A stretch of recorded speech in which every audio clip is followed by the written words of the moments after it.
હાલો મિત્રો, આજે આપણે 11 જીવ વિજ્ઞાન પ્રકરણ નંબર 7 એમાં પ્રાણી પેશીનો બીજો પ્રકાર શીખીશું અને છે સંયોજક પેશી.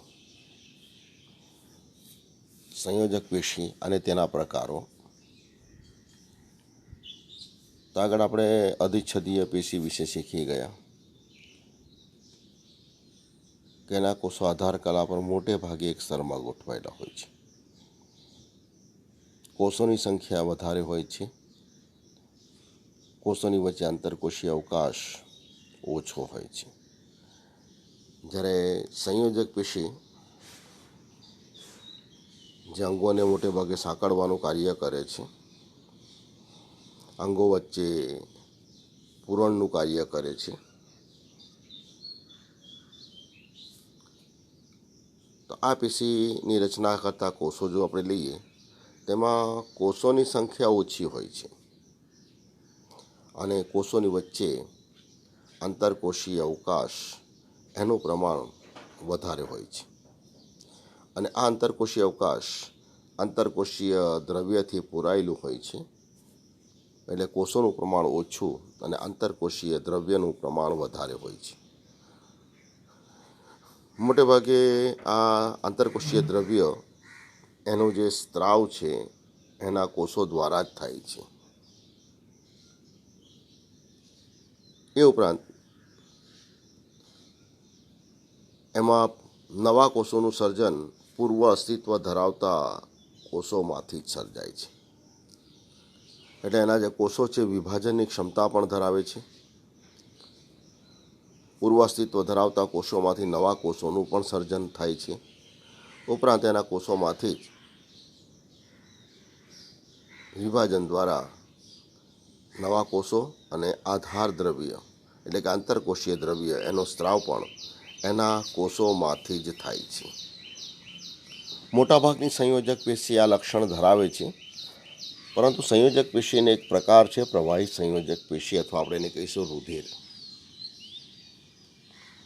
તો રુધિરના કોષો વિભાજનની ક્ષમતા ધરાવતા નથી અને એના કોષોમાંથી આંતરકોષીય દ્રવ્યનો સ્ત્રાવ પણ થતો નથી. એના કોષો મોટેભાગે સંયોજક પેશીના કોષો જે આંતરકોષીય દ્રવ્યનો સ્ત્રાવ કરે છે એ રચનાત્મક પ્રોટીન હોય છે. અને આવા પ્રોટીન મોટે ભાગે બે પ્રકારના છે, કોલેજન પ્રોટીન અને ઇલાસ્ટિન પ્રોટીન. એટલે અહીંયા એક માર્કમાં પ્રશ્ન પૂછી શકાય, સંયોજક પેશીના કોષો એમાંથી કયા પ્રોટીનનો સ્ત્રાવ થાય છે? તો એક કોલેજન પ્રોટીન અને બીજું ઇલાસ્ટિન પ્રોટીન. તો આ તંતુ ઘટક પેશી અથવા સંયોજક પેશી એના કોષોમાંથી આવા જ પ્રોટીન, ઇલાસ્ટિન પ્રોટીન, કોલેજન પ્રોટીનનો સ્ત્રાવ થાય છે, જે પેશીઓને મજબૂતાઈ પૂરી પાડે છે. આ પેશીને સ્થિતિસ્થાપકતા પૂરી પાડે છે અને લચીલાપણું પ્રદાન કરે છે. તો કોષોને મજબૂતાઈ આપવાનું, સ્થિતિસ્થાપકતા બક્ષવાનું અને લચીલાપણું બક્ષવાનું કાર્ય તેના કોષોમાંથી સ્ત્રવિત ઇલાસ્ટિન અને કોલેજન પ્રોટીનનું છે. એ ઉપરાંત એના કોષોમાંથી જ રૂપાંતરિત પોલિસેકેરાઇડનો પણ સ્ત્રાવ થાય છે. તેના કોષોમાંથી રૂપાંતરિત પોલિસેકેરાઇડનો પણ સ્ત્રાવ થાય છે, જે કોષો અને તંતુ વચ્ચે ભેગા થઈ જાય છે અને આધાર દ્રવ્ય તરીકે વર્તે છે. આધાર દ્રવ્ય જેને આપણે મેટ્રિક્સ કહીએ. તો તંતુ ઘટક અથવા સંયોજક પેશીનું જે આધારક છે એમાં રહેલા દ્રવ્યનો સ્ત્રાવ એ પણ એના કોષો દ્વારા જ થાય છે. તો આ થઈ ગયા સંયોજક પેશીના લક્ષણો. ફરી ઝડપથી જોઈ લઈએ આપણે કે આ પેશી સૌથી પહેલાં તો સ્થાન અંગોને સાંકળતી પેશી તરીકે ગોઠવાયેલી હોય છે, જે અંગોને આધાર આપે છે અને અંગો વચ્ચે પૂરણનું કાર્ય કરે છે. આ પેશીની રચના કરતાં કોષોનું પ્રમાણ ઓછું હોય છે અને આંતરકોષીય અવકાશ અને આંતરકોષીય દ્રવ્ય એનું પ્રમાણ વધારે હોય છે. એટલે અવકાશ દ્રવ્યથી પૂરાયેલું હોય છે. તેના કોષો વિભાજનની ક્ષમતા ધરાવે છે. એટલે પૂર્વ અસ્તિત્વ ધરાવતા કોષોમાંથી જ નવા કોષોનું સર્જન થાય છે. એ ઉપરાંત એના આંતરકોષીય દ્રવ્ય અથવા આધારક મેટ્રિક્સ એમાં રહેલા પ્રવાહીનો સ્ત્રાવ એ પણ એના કોષો દ્વારા જ થાય છે. તેના કોષો દ્વારા બે પ્રકારના પ્રોટીનનું પણ નિર્માણ થાય છે. કોલાજન પ્રોટીન અને ઇલાસ્ટિન પ્રોટીન, જે પેશીઓને મજબૂતાઈ પૂરી પાડે, સ્થિતિસ્થાપકતા બક્ષે, પેશીઓને લચીલાપણું બક્ષે છે. અને એના આધારકમાં રહેલું આધાર દ્રવ્ય જે રૂપાંતરિત પોલિસેકેરાઇડનું બનેલું હોય છે, એનો સ્ત્રાવ પણ તેના કોષો દ્વારા જ થાય છે. તો આ કોઈ પણ સંયોજક પેશીના લક્ષણ થઈ ગયા, પણ એમાંથી પ્રવાહી સંયોજક પેશી થોડીક જુદી પડે છે. તેના કારણો આપણે જોઈ ગયા કે પ્રવાહી સંયોજક પેશી એટલે રુધિરમાં રહેલા કોષો, એમાંથી નવા કોષોનું સર્જન થતું નથી. તેના કોષોમાંથી તેના આધારકનું સર્જન પણ થતું નથી. અને પ્રવાહી સંયોજક પેશીમાં કોષોનું પ્રમાણ ખૂબ ઓછું હોય છે અને આંતરકોષીય દ્રવ્યનું પ્રમાણ ખૂબ વધારે હોય છે. તેથી પ્રવાહી સંયોજક પેશીને અન્ય સંયોજક પેશીથી જુદી દર્શાવવામાં આવે છે. તો 2 માર્કમાં વૈજ્ઞાનિક સમજૂતી પણ પૂછાય છે. રુધિર એ સંયોજક પેશી હોવા છતાં એને અન્ય સંયોજક પેશીથી જુદી કેમ દર્શાવવામાં આવે છે. હવે આપણે જોઈએ આ સંયોજક પેશીના પ્રકાર.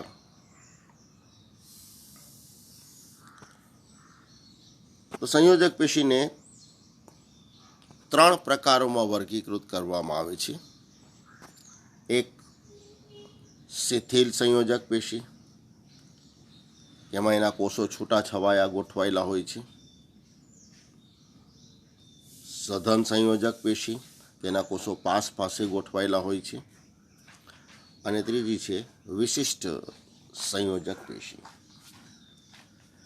આ રીતે સંયોજક પેશીના 3 પ્રકાર થઈ ગયા: શિથિલ સંયોજક પેશી, સઘન સંયોજક પેશી અને વિશિષ્ટ સંયોજક પેશી. તો આમાંથી શિથિલ સંયોજક પેશી આ પ્રશ્ન વારંવાર પૂછાયેલો છે, અને એમાં ખાસ કરીને તંતુઘટક પેશી વિશે. તો પહેલું આપણે લઈએ શિથિલ સંયોજક પેશી. તો આ સંયોજક પેશીમાં તંતુઓ અને કોષો એકબીજા સાથે આધારકમાં શિથિલ રીતે ગોઠવાયેલા હોય છે.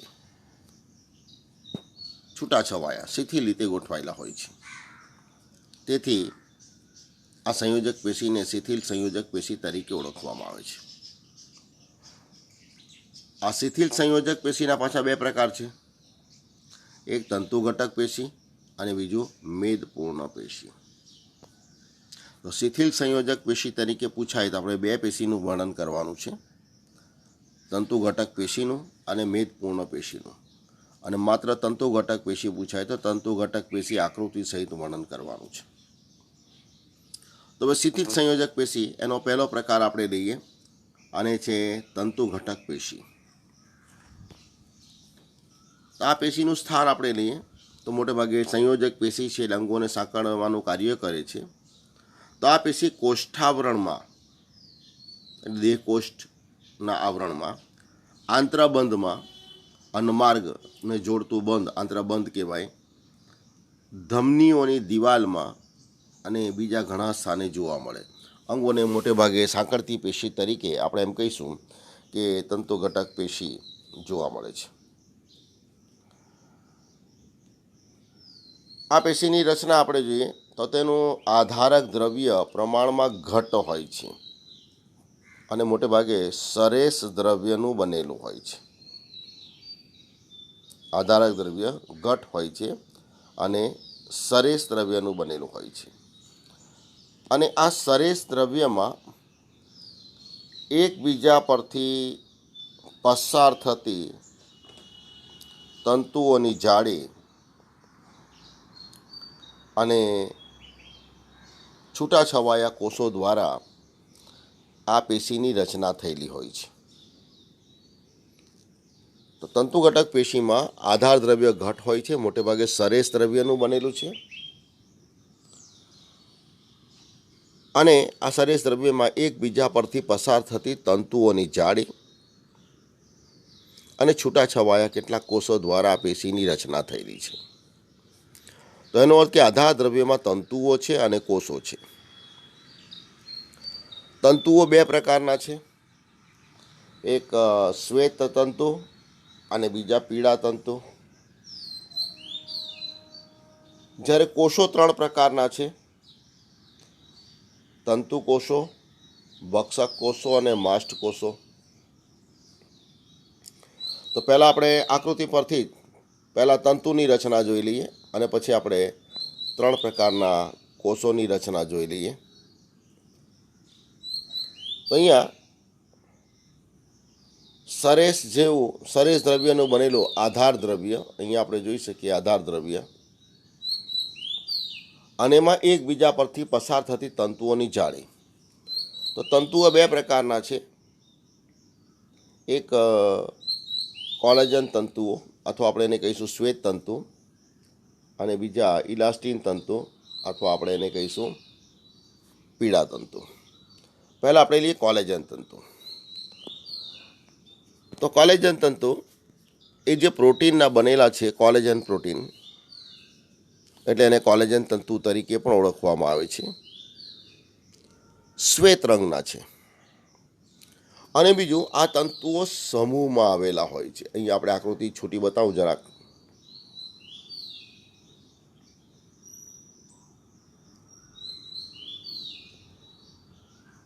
આ રીતે તંતુઓને એક સમૂહ બતાવી દીધો. એક તો સમૂહમાં છે, બીજો તરંગિત છે, અને બીજો તંતુ એના પરથી પસાર થતું બતાવો આપણે અહીંયા.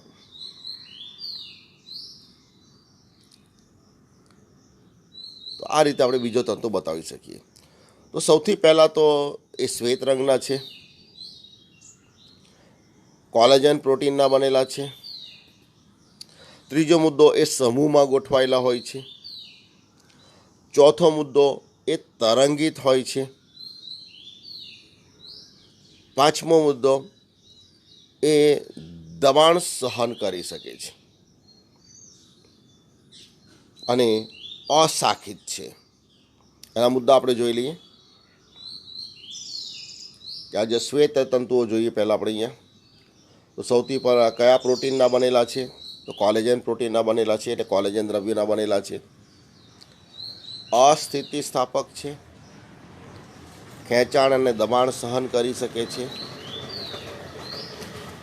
તરંગિત છે, અશાખિત છે અને સમૂહમાં છે. એટલે કેટલા મુદ્દા થઈ ગયા? કોલેજન પ્રોટીન 1, સ્થિતિસ્થાપક હોતા નથી 2, ખેંચાણ અને દબાણ સહન કરી શકે છે 3, તરંગિત છે 4, સમૂહમાં છે 5, અશાખિત છે 6 અને શ્વેત રંગના હોય લખવું હોય તો 7. અહીંયા શ્વેત તંતુના મુદ્દા થઈ ગયા. હવે આપણે જોઈએ પીળા તંતુ. આ જે આકૃતિમાં બતાવેલા છે ઇલાસ્ટીન તંતુ, જેને આપણે કહીશું પીળા તંતુ. એક તો ઇલાસ્ટીન પ્રોટીનના બનેલા છે, પીળા રંગના છે. બીજું, તે સમૂહમાં હોતા નથી, એટલે એકાકી હોય છે, સિંગલ હોય છે. બીજું, તે શાખિત હોય છે, એની શાખા બતાવી શકીએ. તો અહીં આપણે બીજા તંતુ બતાવીએ. આ રીતે આ તંતુઓ ગોઠવાયેલા હોય છે. તો આ જે પીળા તંતુ છે, એક તો પીળા રંગના છે, ઇલાસ્ટીન દ્રવ્યના બનેલા છે, એકાકી છે, તરંગિત હોતા નથી, શાખિત છે, અને બીજું, તે સ્થિતિસ્થાપક હોય છે અને દબાણ સહન કરી શકતા નથી. એટલે જે 7 મુદ્દા આપણે શ્વેત તંતુઓના જોઈ ગયેલા, બરાબર, એની સામે આ 7 મુદ્દા એના થઈ ગયા. આપણે જોઈ લઈએ હવે પીળા તંતુ. તો આપણે જોઈ શકીએ આ પીળા તંતુ તે અશાખિત છે, એકાકી છે, ઇલાસ્ટિન પ્રોટીનના બનેલા છે, સ્થિતિસ્થાપક છે, ખેંચાણ અને તણાવ સહન કરી શકતા નથી, બરાબર છે, અને તે તરંગિત હોતા નથી. તો આ રીતે શ્વેત તંતુ અને પીળા તંતુ એની વચ્ચે તફાવત પૂછવામાં આવે છે. જરાક નોંધ કરી લેજો, તફાવત લખો, શ્વેત તંતુ અને પીળા તંતુ. તો આ રીતે તંતુ ઘટક પેશીની રચનામાં એકબીજા પરથી પસાર થતા તંતુઓ, તો બે પ્રકારના તંતુઓ થઈ ગયા, શ્વેત તંતુ અને પીળા તંતુ. શ્વેત તંતુ શ્વેત રંગના છે,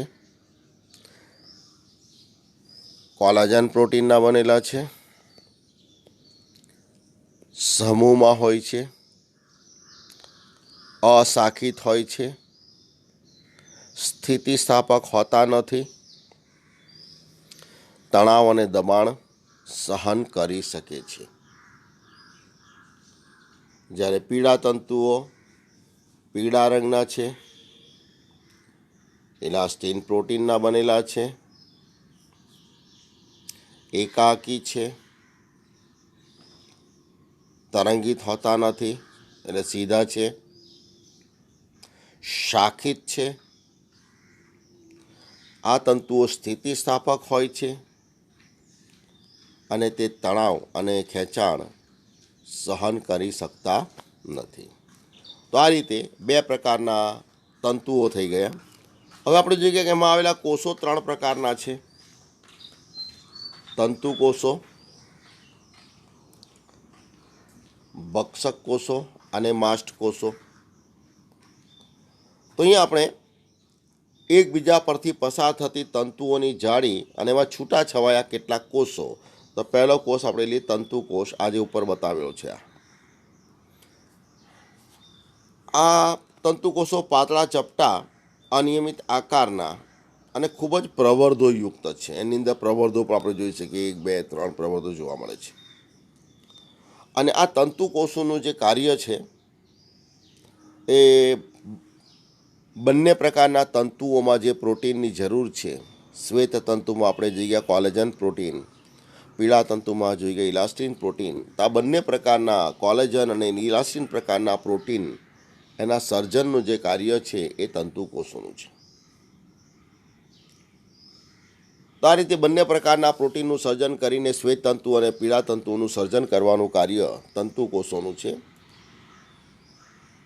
અને એ ઉપરાંત એમાં રહેલા આધાર દ્રવ્યનો સ્ત્રાવ કરવાનું કાર્ય પણ તંતુ કોષોનું છે. તો આ રીતે તંતુ કોષો છૂટા છવાયા છે, અનિયમિત આકારના છે, પાતળા ચપટા અને પ્રવર્ધોયુક્ત છે, અને એનું કાર્ય આપણે જોઈએ બંને પ્રકારના પ્રોટીનનું સર્જન કરી, એટલે કે કોલાજન પ્રોટીન અને ઇલાસ્ટિન પ્રોટીન સર્જન કરી શ્વેત તંતુ અને પીળા તંતુઓનું સર્જન કરે છે. બીજા છે ભક્ષક કોષો. અહીંયા આપણે આકૃતિમાં પણ જોઈ શકીએ, અને બૃહદ કોષો તરીકે ઓળખવામાં આવે છે. મોટા કદના અને અનિયમિત આકારના હોય છે. અને ભક્ષક કોષો છે એટલે જીવાણુઓ, મોટા કણો અને વિઘટિત થયેલા દ્રવ્યોનું ભક્ષણ કરે છે. તો આ રીતે એ રક્ષણનું ભક્ષણ કરીને રક્ષણનું કાર્ય કરે છે. અને ત્રીજા ખૂબ મહત્ત્વના છે માસ્ટ કોષો.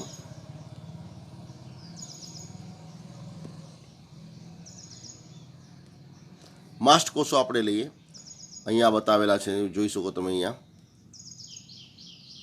આ માસ્ટ કોષો ગોળ લંબગોળ છે અને મોટું કોષ કેન્દ્ર ધરાવે છે. એનું કાર્ય સોજો પ્રેરતા દ્રવ્યનો સંચય કરે છે. આ સોજો પ્રેરવા માટે ત્રણ પ્રકારના જે સક્રિય દ્રવ્ય છે, એક તો હિપેરિન, હિસ્ટેમાઇન અને સેરોટોનિન, આ દ્રવ્યોનો સ્ત્રાવ કરવાનું કાર્ય માસ્ટ કોષોનું છે. તો માસ્ટ કોષો કયા દ્રવ્યોનો સ્ત્રાવ કરે છે? તો હિપેરિન, હિસ્ટેમાઇન અને સેરોટોનિન. અથવા કયા દ્રવ્યોનો સ્ત્રાવ કરતો નથી? અથવા હિપેરિનના સ્રાવ, હિસ્ટેમાઇનના સ્રાવ અને સંચય સાથે કયા કોષો સંકળાયેલા છે, એ રીતે પણ મહત્વનો પ્રશ્ન છે માસ્ટ કોષોનો. તો આ થઈ ગયો તંતુ ઘટક પેશી.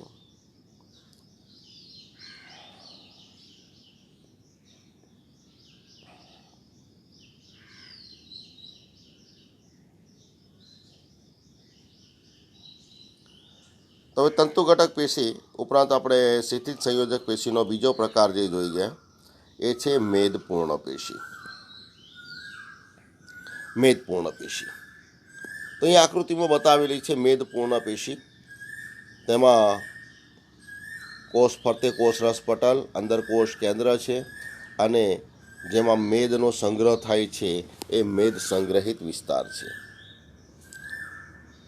તો શિથિલ સંયોજક પેશીનો બીજો પ્રકાર છે મેદ સંયોજક પેશી, જે મુખ્યત્વે અધોત્વચીય પળમાં એટલે કે ત્વચાની નીચે આવેલી હોય છે, ચામડીની નીચે આવેલી હોય છે.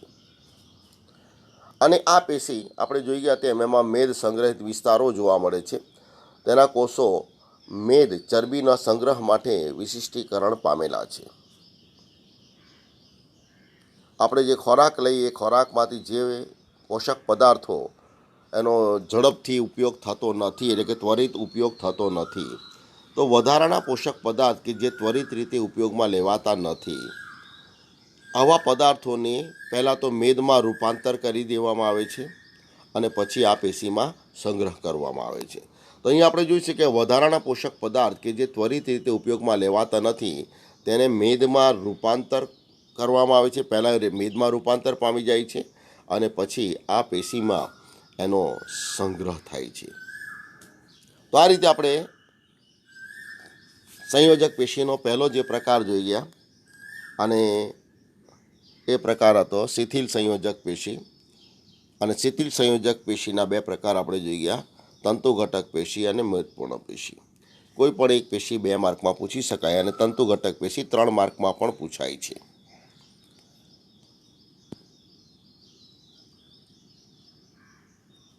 આગળ વધીએ આપણે. તો સંયોજક પેશીનો જે બીજો પ્રકાર છે એ સઘન સંયોજક પેશી. તો આપણે જોઈએ કે સઘન સંયોજક પેશી, સઘન એટલે સોલિડ. આ સંયોજક પેશીમાં તંતુ અને તંતુ કોષો સઘન રીતે ગોઠવાયેલા હોય છે, એટલે પાસે નજીક ગોઠવાયેલા હોય છે.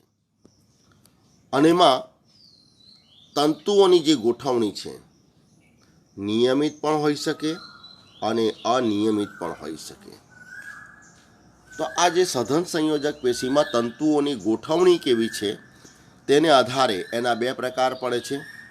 પહેલો પ્રકાર છે સઘન નિયમિત સંયોજક પેશી અને બીજો પ્રકાર છે સઘન અનિયમિત સંયોજક પેશી. તો જે સઘન નિયમિત સંયોજક પેશી છે આપણે જોઈએ પહેલાં.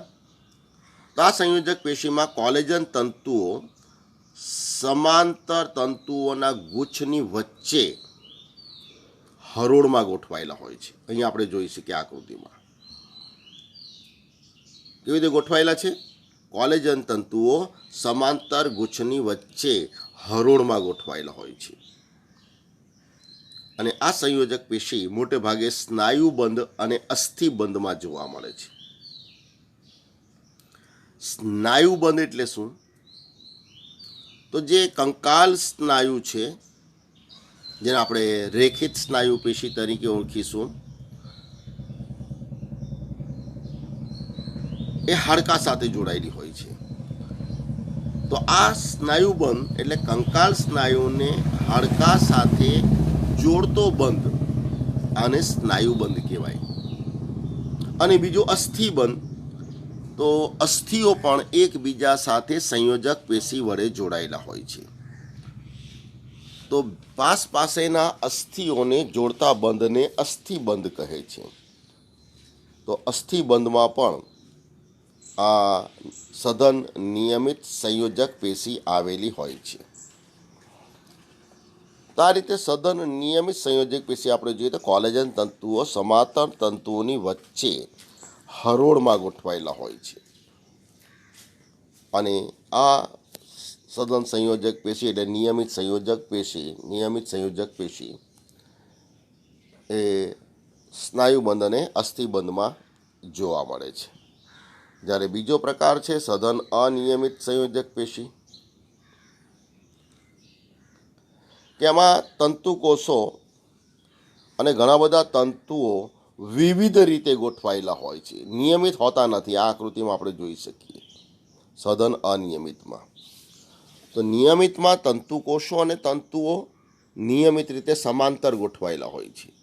આની અંદર આડાઅવળા એની વિવિધ રીતે તંતુઓ અને તંતુકોષો ગોઠવાયેલા હોય છે.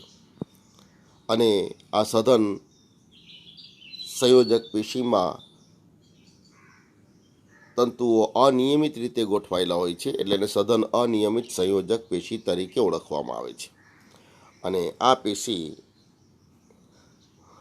ત્વચામાં આવેલી હોય છે. એટલે ત્વચામાં આવેલી